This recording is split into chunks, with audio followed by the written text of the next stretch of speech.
कौम मदियन एक ऐसी कौम थी जो बज़ाहिर खुशहाल थी, बाजार आबाद थे, तिजारत आम थी, लेकिन उनके दिलों में बेईमानी फैल चुकी थी। ये वो लोग थे जो नाप तौल में कमी करते, तौलते वक्त कम देते और लेते वक्त पूरा मांगते। मगर अल्लाह की ज़मीन पर जुल्म और धोखा कब चलता है? ऐसे में अल्लाह ने उनकी हिदायत के लिए हज़रत शुएब अलैहिस्सलाम को भेजा।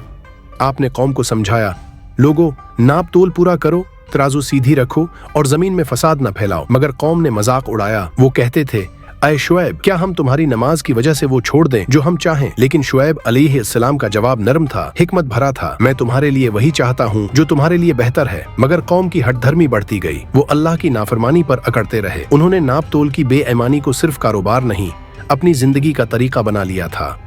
आखिरकार अल्लाह का फैसला आ गया। एक दिन अचानक जमीन पर सुकूत छा गया। आसमान से सूरज की तपश मजीद सख्त हो गई। गर्मी इतनी बढ़ी कि सांस लेना मुश्किल हो गया। कौम साया ढूंढती रही, पानी ढूंढती रही, मगर कहीं सुकून न मिला। फिर यकायक एक सियाह बादल नजर आया। लोग खुश होकर बादल के नीचे जमा हो गए। उन्हें लगा शायद अल्लाह का रहम आ गया, मगर वो बादल अजाब था।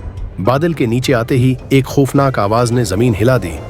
एक जबरदस्त चिंगाड़, फिर जलती हुई गर्म हवा का तूफान, ऐसा तूफान जिसने पूरी कौम को पलक झपकते में खत्म कर दिया। सिर्फ हजरत शुएब अलैहिस्सलाम और चंद ईमान वाले महफूज रहे, और यूं नापतोल में धोखा देने वाली कौम मदीन तारीख से मिट गई।